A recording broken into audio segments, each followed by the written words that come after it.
Good day, Nigeria. My name is Babatunde Adela Kende, and welcome to another edition of Election Desk on My Nigeria TV. We also stream on Ghana Web TV. On today's show, we'll be speaking to a few journalists about the trending issues from Nigeria. But two topics that actually come to the top of our mind is the fact that Atiku Abubakar and Okowa visited Channels TV for a town hall meeting. We'll discuss the controversies and the promises from that particular event. We'll also be discussing the controversies that came up as a result of Labour Party, the presidential candidate, I must say, Peter Obi, his visit to Shiloh. This and many more we'll talk about when we come back from this show. Welcome back. To do the conversation with me in studio, two colleagues of mine, one from Nigeria and the other is right here in Accra. And Grace, Ada Grace is the head of online unit for Daily Times Nigeria, as well as Alpha Shaban is a political analyst. Welcome, guys, to the show. Thank you very much. Thank you. Good to have you. A lot is happening in Nigeria. Like we all know, the political season is on. Nigerians are talking. The political stakeholders are also talking. But let me just get your initial thoughts on the elections and how the political parties are preparing before we delve into the issues.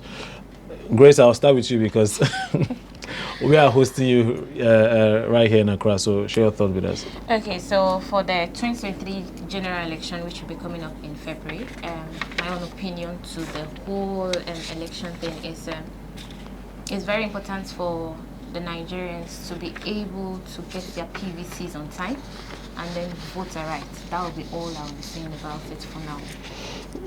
Shaban, you follow elections in Nigeria. You followed elections across several other countries across Africa. What are your initial thoughts and your perception about this particular poll?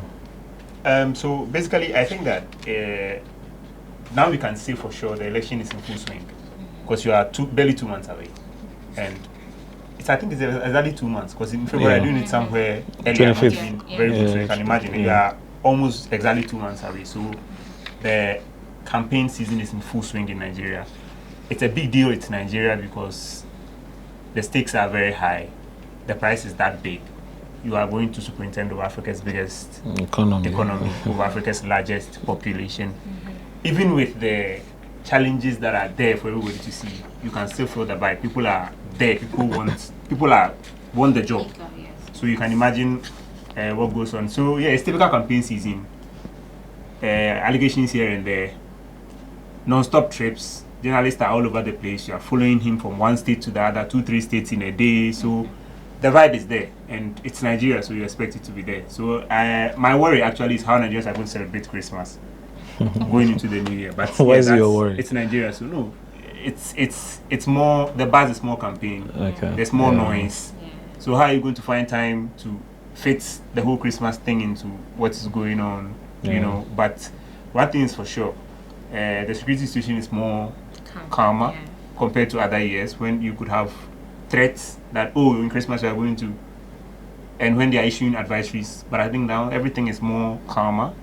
Apart from the currency change, there's not too much about the economy. It's hard, but people are living their lives. So I think it's campaign season. We expect more than what is happening. But what is happening? So the presidential candidate of the PDP, Atiku Abubakar, alongside his vice president, they were on Channels TV for a town hall meeting, and they spoke about very, very interesting issues that are of interest to Nigerians, one of which is insecurity. They spoke about health, they spoke about the economy, and they spoke about education. We'll first start with insecurity, and Atiku has pledged to tackle this particular thing, and he said that he's going to handle the IPOB stuff. He's going to handle separatist movement in Nigeria. And for the IPOB, he said, if elected, I believe we can be able to negotiate with the agitators of the Southeast as far as the issue of Biafra is concerned. We believe that what they need is more autonomy as far as their sub-region is concerned. He also added that he's going to deploy technology to handle security. I quote him, he said, I admire the United Arab Emirates security system because you won't see police or security personnel on the street, but virtually everyone is being monitored through the deployment of technology. So this is how he believes he can handle security. Shaban, I'll come to you before I go to Ada. The vice president has said he's going to negotiate with IPOB, more or less give them the autonomy. But do you think that's something he can do, seeing that he's a Northerner and Nigerians or the people from the South is they trusted a Northerner once in Buhari, and somebody's coming to make the same promise? Okay, so I would just make a very quick take on the fact that it's a town hall meeting and this whole ruling party stubbornness about we are not going to come for any debate with everybody, and Asiwaju running behind everybody so that he won't appear with Atiku and Obi on the same platform. Only God knows what he goes to Chatham House and all the controversy. I think that is why Atiku channels and other people are doing town hall meetings of sorts, so that candidates can come and present their issues. Now to the vexed issue. Any Nigerian politician who is seeking national leadership knows that one of his biggest headaches is security. There are no two ways about it. Apart from terrorism, there is banditry, there is kidnapping. In the southeast, there is separatist violence. And Atiku coming to tell the southeast, IPOB in particular, that I am going to tackle the issue. And then he brings in negotiation. Now here's the question. The people behind IPOB are using violent means. Would they sit with anybody?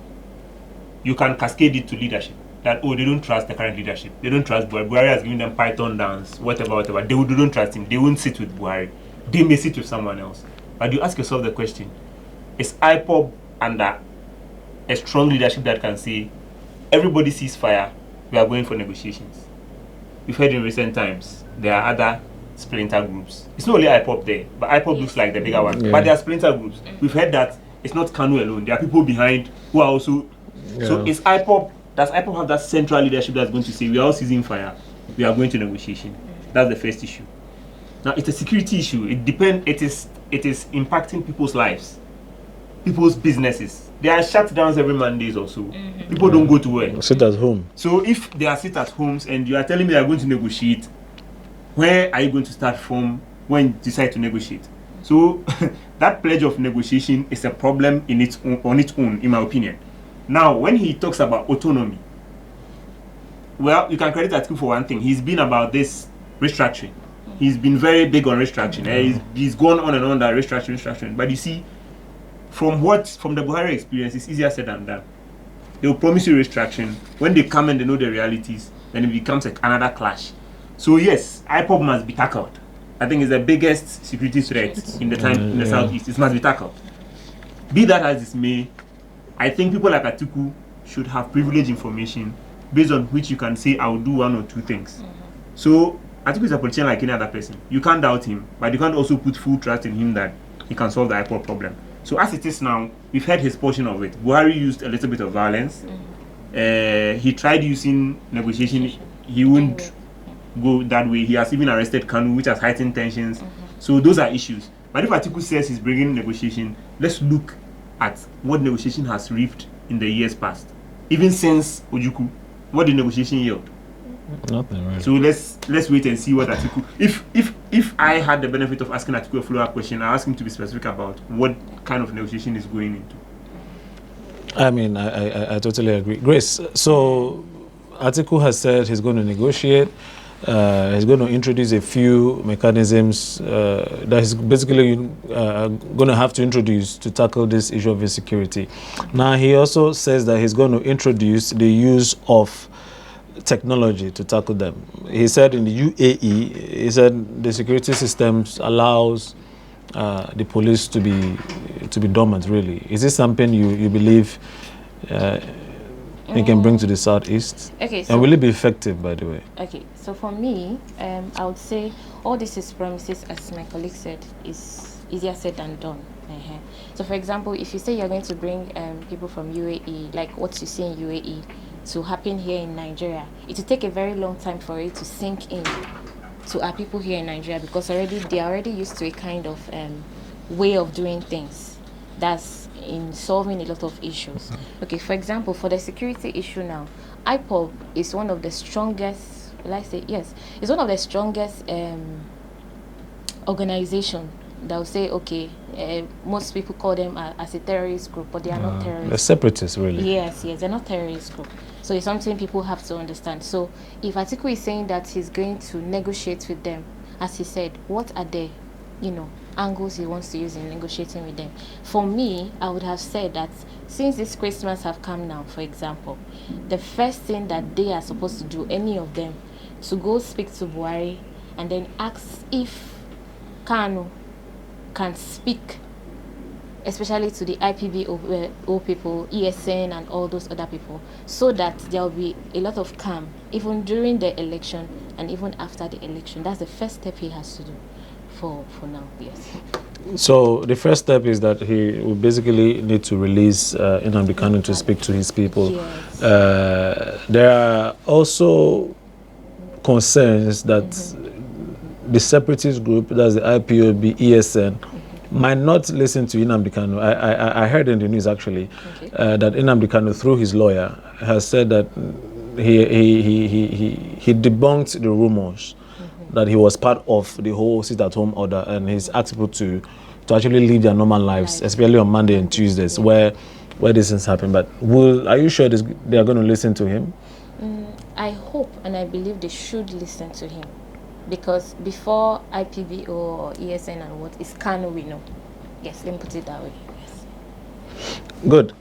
Shaban, Atiku has spoken about health. He says he's going to strengthen the country's national health insurance scheme. He says he's going to develop incentives for private sector to invest in healthcare. Okowa actually also said he's going to create a pool of funds just so the NHIS scheme is equipped more or less with funds. What are your thoughts on that? You see, the reality is that it's campaign season, so they are all being typical politicians. Everything that they are saying, from the health insurance improvements to the private sector investment in health, if you like, go fact check their manifestos from Obasanjo. The same thing is there. It's not as if they don't know it. They know what it is. But you see, repeatedly, they have to come and then sell you the same idea that this is what I'm going to do. Because they've run out of ideas. It's not as if they have anything new to tell you. So the very same old things. Because see, you see what he's saying here. If you like, go and check a Ghanaian political manifesto, it's the same ideas. Everybody wants to improve health insurance. Because the idea, what is the idea? The idea is that the health insurance benefits the poor and the vulnerable. Yeah. There are those who benefit more from it. And their understanding is that the elite alone cannot vote for themselves. They need the poor, the masses, as it were, to vote for them. So he sells you what is populist. To tell me that you improve national health insurance, even APC will tell you the same thing. Because these are the issues that go to the heart of the campaign, okay? So we've heard, but I keep saying the nitty-gritties. If you want to, if you tell me that you're going to improve health insurance, what are the nitty-gritties? What goes into it? Anybody will tell you, okay, so go vet the manifesto, you get it in there. But you see, when you get to speak to the masses, that is when you must lay out the ideas, because not everybody would have access to the manifesto, and not everybody can digest it anyway. So when you have the platform, that's when you must speak to the issues, okay? And I think that they should be speaking to higher issues of medical tourism, for instance. Why stick to the lay people? Already, primary healthcare in Nigeria is nothing to take home about. Yeah.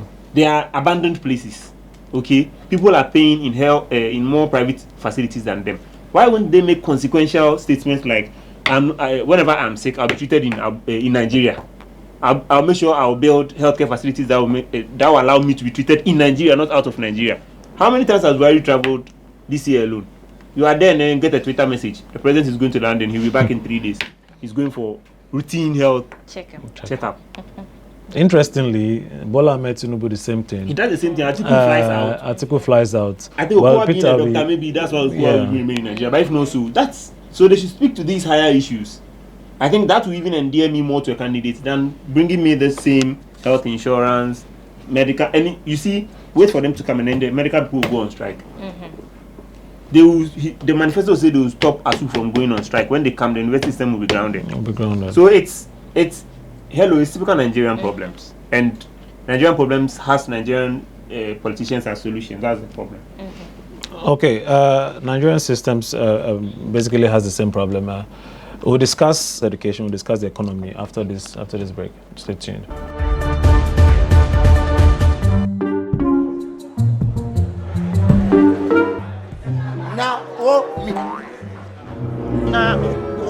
Na wo ba so nya sa se Obek kanukre. Nawo susu san kwai no bia wan to nam bia e man kwai bebre. Mami, you fish can see ba koto so. Na mami akoko nsa no. Me boga, send me sika from Lemonade Finance and let me £10. Lemonade Finance. Say they're sending money back home from UK, Canada, and now US. I accepted. Instant charges. Exchange waiting in so the unbeatable. Resume promo code no Dr. Likey. Nenya £10, $10, and now $10 What first transaction? What they send this car coffee no? Dial to Lemonade Finance. Welcome back. Also, we'll be discussing issues on economy and the education. Obviously, still on the town hall meeting by the presidential candidate of the PDP, Atiku Abubakar, as well as Ifeanyi Okowa, his vice presidential candidate. So Atiku has said he's basically going to ensure that he's going to instruct the CBN to stop multiple exchange rates so that they can close the gap between the naira and the dollar. Everybody has been affected, but how intense has the dollar rise against the dollar against the naira rise affected you? I would say it's a bit crazy in the sense that before it was more of like we were at number 3, and then now we are at like number 5. And what? So I mean the rate has really come very, very high. So before, things you get for 200 naira, for example, now you're getting it for 1,500 or 600 naira or thereabouts. You know? So the thing there is, Atiku, since he promised he's going to look into it, they have to find a balance between the dollar and the naira so that it can how will I say it can be of a level ground. For the market and all. True. Yeah. All right. So basically, he's also said he's going to focus more on agriculture, because I think that Nigeria's focus has been on oil. You know, oil has been our primary forex. Bringing in majority of the forex. So he says he's going to concentrate on agriculture as well as investing in the creative industry. Shaban, we've seen African countries, not only Nigeria but in Ghana as well, depend on export. And now Atiku is saying that, depend on import rather. Atiku is saying that he's going to ensure that he's going to improve on or focus on agriculture to ensure we have an equal footing when it comes to the GDP. I would key in on the naira dollar issue first, if I'm allowed. You see, simply, currency is what drives an economy. If you don't have a currency, and you have to depend on other people's currencies, your economy is in trouble. There's a reason why you must have a currency of your own, even before the outside ones come in. So it's a problem. If you look at Buhari's posture, it's a very lackluster attitude.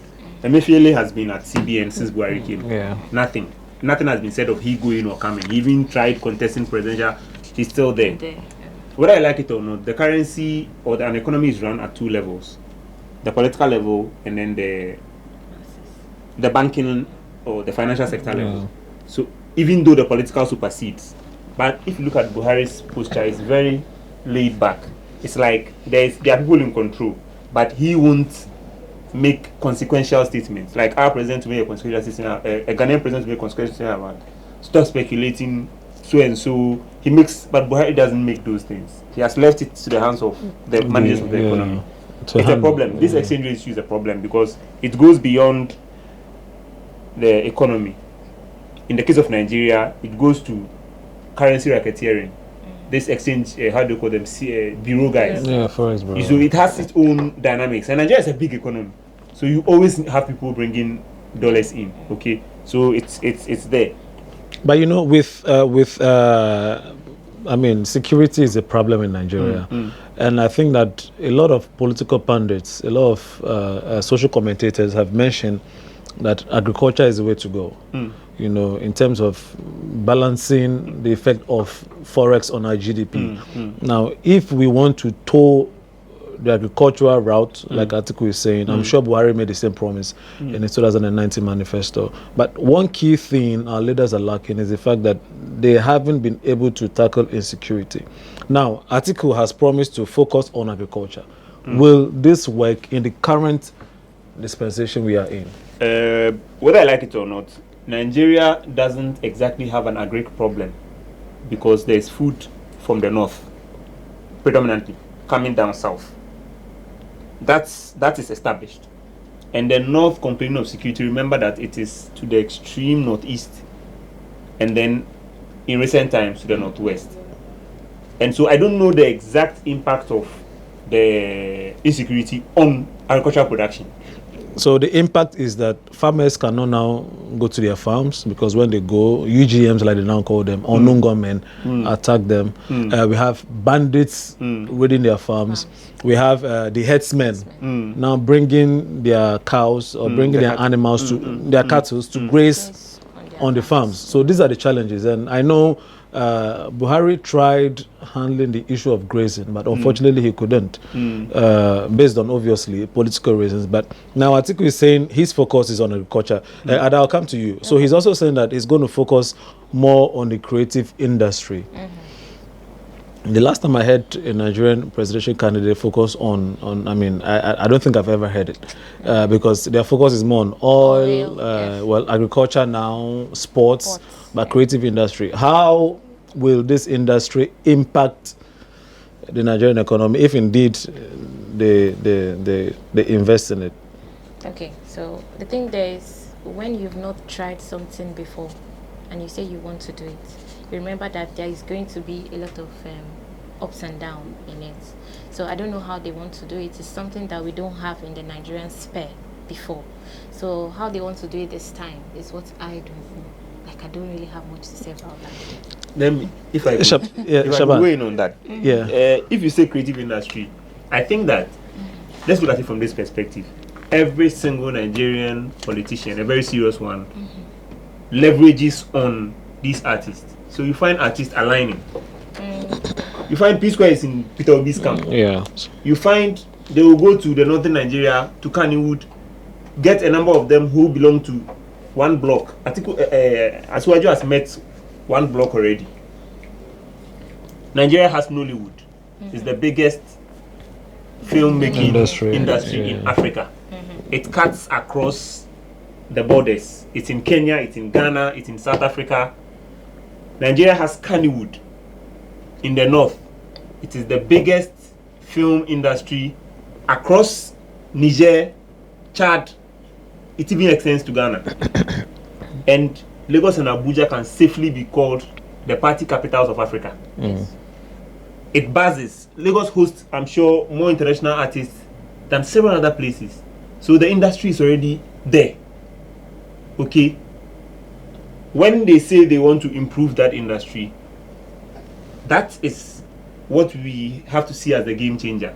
What are they seeking to achieve? Because Nigeria's artist industry is the biggest. If you come to comedians, Nigeria has the biggest. If you come to musicians, the biggest. Only a few African artists can rival Nigerian artists. Okay, so my thinking is that when the politician makes some of these statements that are consequential, I think that they must be held to strict proof that what shows that you do this if you come.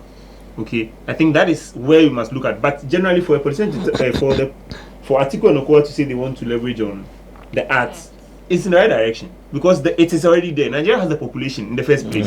So when they produce, someone will get someone to watch someone's production. So Nigeria benefits a lot already. So Nigerians are always in a fix. They know the problem. The politician knows the problem. The remaining factor is trust. Whether you can trust whoever is telling us that I'll do it. Can we actually trust them? So we're going to the Labour Party. I'll start with you because you're basically in Nigeria when this whole buzz about Peter Obi started and the love for him, the organic love for him, and how people were actually decamping, to his camp to pursue his dream of ruling Nigeria. Now, the conversation has been that he visits some religious bodies. Quite recently, he visited Shiloh. A lot of controversies have come up as a result of that particular visit, and now the conversation is that, are you being religious? You know, because this is a Peter Obi who has certain controversies in Anambra State with regard to religion, and when he was a governor. Now people are saying, or there's this particular pastor who actually said that Peter Obi should focus more on the street. Okay. Peter Obi should focus more on winning Muslim votes than actually going to those religious organizations to campaign. Okay, so I'll say that generally everybody knows that Peter Obi is a people person. There are two things Peter Obi has done, and he has done it very well. One, he relates with the plight of the people, and then he knows where and how to meet these people. So for example, these religious bodies where he goes to show himself and all that, some people will term it as, oh, this man is just showing himself, something like that. But it's more than showing himself, because one, we should remember that Nigeria is a religious place. Like, we hold religion very, very sacred. So for Peter Obi to go to all these religious bodies now, as the election is fast approaching, for me, I would say it's not looking like he's doing it just for, let me say, the fame, or to get more populants to, to vote come for to him or come into the Labour Party and all that. As I said, he's a people's person. He knows the plight, and then when he speaks, that as he has been speaking, he speaks with facts. And then those facts. Well, some people might beg to differ, because quite a few times there's been controversies on when he speaks about something or he says something, he backs it up with facts and all. So when you go back and you check it and say, oh, this thing that he said is true and all that, to me, I don't see it as something that he's just doing out of the blues. It's something he used to do, like right from even when he was a governor of Anambra. Yes, but is the strategy right? Seeing that Nigeria is a very, very religious state, exactly, like you said, dominated by Christians, dominated by Muslims, and to obviously win an election, you don't just need the Christian vote. You need a Muslim vote, and for Peter Obi to be able to be effective with regard to his electioneering or his campaign, he needs to also visit the Muslim side. So is it strategic that he visits just the churches and the top churches and the top man of God, and not visiting? No, recently I think he visited one of the northern states, and the turnout there was a bit encouraging. But he hasn't gone to like 5 northern states. He hasn't gone to a mosque yet. But has he gone to a mosque yet? yet? He hasn't gone to a mosque yet. Yes. So I don't know. But is that not a problem? He has something to fit into it. Shaban, we've seen, I mean, like I said, Nigeria is a very, very religious state, and presidential candidates like to have a representation in the north and in the south. Atiku Abubakar obviously is from the north, and Ifeanyi Okowa is from the south. Bola Ahmed Tinubu, he's very, very strong in the south. He has ties to the north as well. Yes, and Shetima, obviously, born, he's from the north. Now, Peter Obi, in as much as he's picked Obidati as his running mate, who was also a senator, and he's not really strong in the north. Now, the controversy or the complaint is that Peter Obi's focus has been in the south, and he's weak in the north. And probably he needs to revise his strategy, Okay, so political strategy should be left to politicians. Peter Obi knows why he wants to campaign in a certain part of the country and why he doesn't go to a certain part. The best any analyst, any pastor can do is to critique it. But Obi knows what financial muscle he has. He knows what strategy he has. He knows what he is after, for which reason he will deploy one tactic or the other. Okay. The point about Nigeria being a religious country, if you want to test it, start it from Muslim ticket and the fury that it begs. Yeah. Okay, so Nigeria being a religious country, it's not even up for discussion. It's just the fact. That's what it is. Now, if you if we want to transpose what you're talking about, has Atiku been to a church yet? He has actually. He has actually. If Bola Tinubu goes to the mosque to go and pray, is it an issue? Yes, If every Friday he goes to Abuja mosque to pray, is it an issue? No. So Peter will be going to a church. It's nobody's business. It's just Peter will be going for religious and for political purpose. That is for him. And mind you, the church of 50k congregants does not in any way mean the 50k are going to vote for Peter Obi anyway, because there will be PDP people there. There will be APC people there. Peter Obi is there for a reason. And if Peter Obi were any other person, he would have been any other congregant. But because of who he is, that is why you see Peter Obi in the front. That's why you see him having a word or two to also give, okay? And the church knows that, and the politician knows that in this season, the best thing that can happen to you is to get people seated in a place and the opportunity to speak to them. Yeah. Even if you don't make political statements, it will be adjudged as political. So, if Peter Obi has the opportunity to go to a church and he makes whatever statements he makes there, if the statements are devoid of any controversies, he didn't say anything wrong. I don't know. Again, is it strategic? That's why I'm saying that strategy is for the politician to tell you that I know why I'm. See, you can't tell me that the war chest that Asiwaju has, Peter Obi has. If Asiwaju decides to go to 10 states a day, he can fly to those independent states. Peter Obi might not be able to, because we know where Peter Obi is coming from, and we know where Asiwaju is going towards. Okay, so it's like a Manchester United playing 3 tournaments and you playing 1. He has the muscle to play those 3. That's why he's playing those 3, and you have the muscle to play 1. So play that 1. Okay, so I think that it for me it boils down to that. Strategy is for the politician to tell you this is how I feel about this, so I'm doing it this way. Okay, but whether Peter Obi hasn't gone to a mosque, he has a vice president candidate who is a Muslim to boot. Okay, so he can serve his interest in that other angle. He is not strong in the north. All of it is part of the political game. People want to say things that would let people say that he's not even worth giving a chance. We don't know a fact that he's not strong enough. Okay, so being strength of a person depends on the outcome of the election in the long run. So actually, because quite recently in Kogi, that was Lokoja. I mean, we all saw the turnout in the rally. It wasn't really encouraging because right beside him, Atiku Abubakar had a very, very massive rally in Jos. So now, and this has more or less tested the strength of Peter Obi in that part of Nigeria. But when we come back from this break, we'll also be discussing. Okay, and this goes for the both of you. Again, during the same visit, Bishop Oyedepo said Nigeria doesn't need a leader, but a deliverer. We'll discuss this after the break.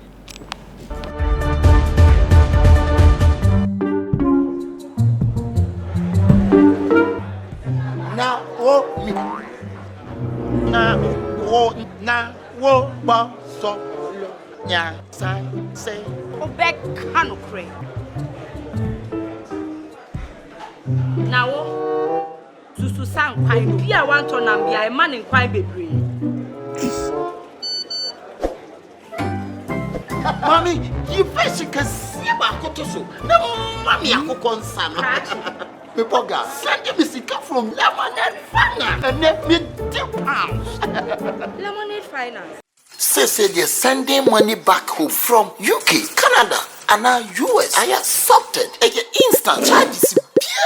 Exchange waiting so the unbeatable. Resume promo code no Dr. Likey. Nenya £10, $10, and now $10 What first transaction? What they send this guy coffee no?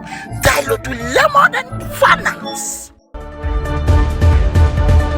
Guys, welcome. So we'll be concluding the conversations with my colleagues here, but before we end, we'll be talking about this very, very controversial statement from Bishop Oyedepo. He says what Nigeria needs in 2023 is not a leader, but a deliverer. In his word, he said, I think I am prompted by the Spirit. We need to pray for this nation. I warned this nation in 2015 that we are heading for crisis and trauma. Many were washing their mouth. They are off today.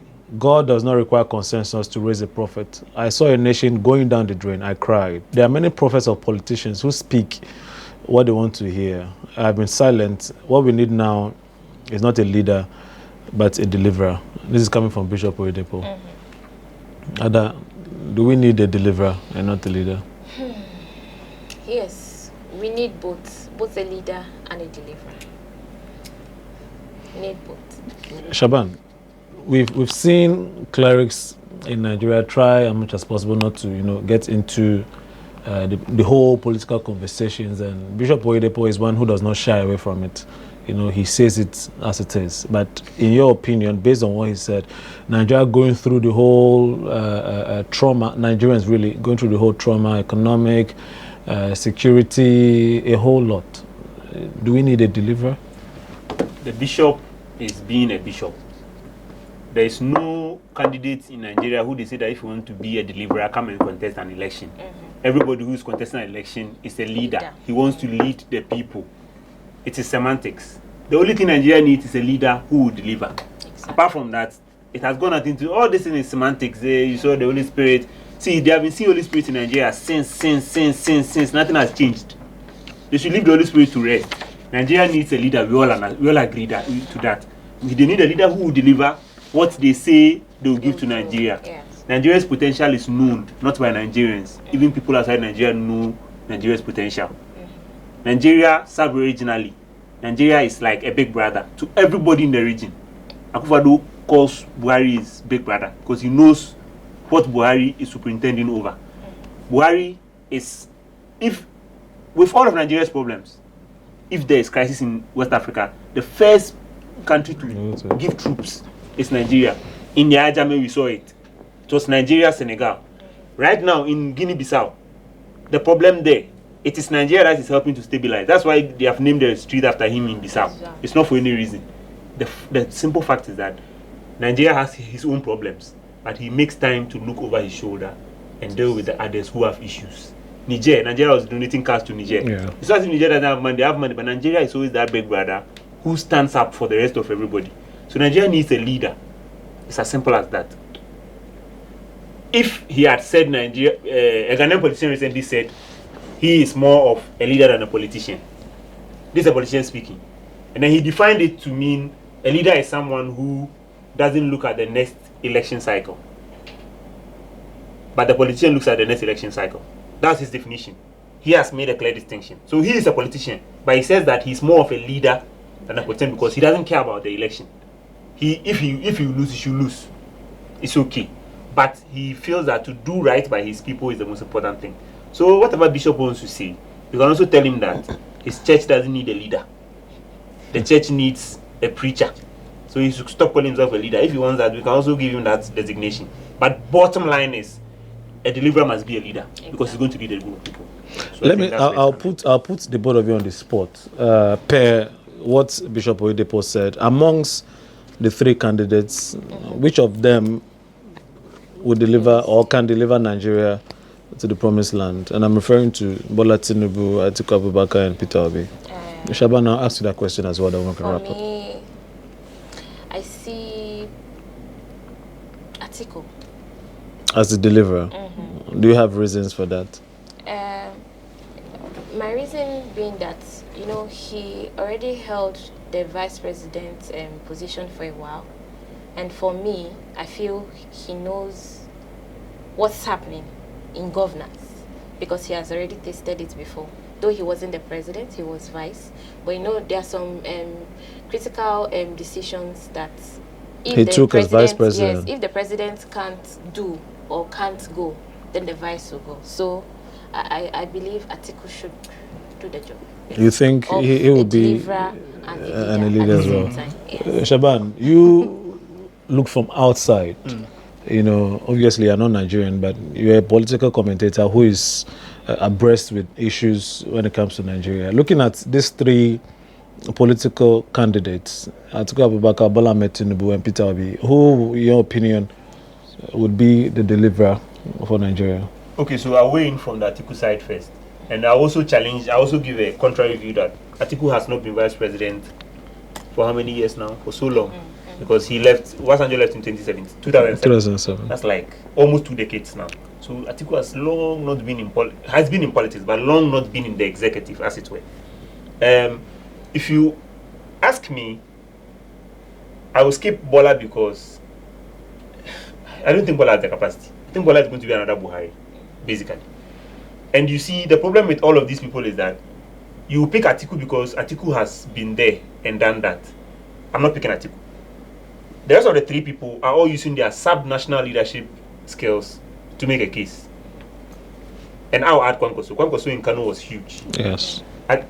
Bola was huge in Lagos. Peter Obi's record is still contested, but it is known that in Anambra he did quite well. Yes. The truth is that what you do in the sub-national cannot be a justification that because I did this in the sub-national, I can do this in the national. Because it's a different ballgame. Being in Abuja, i.e. the center, is different from being in one corner and impacting. You'll be shocked Bola would come, may not have the capacity even to go the long haul. And that is when his capacity actually has been questioned by that's when you have quite a Fox few taking people. over. So if you ask me personally, from where I sit, I don't know, but I won't pick any of them. You won't pick any. Maybe Nigeria should go leaderless, but because the three of them, I don't know. I have problems with all of them. But give and take, if you tell me, if you say okay, if you don't choose, then Nigeria will be leaderless, and so we should give Nigeria a leader. I'll tell her I'll go for Kwankwaso.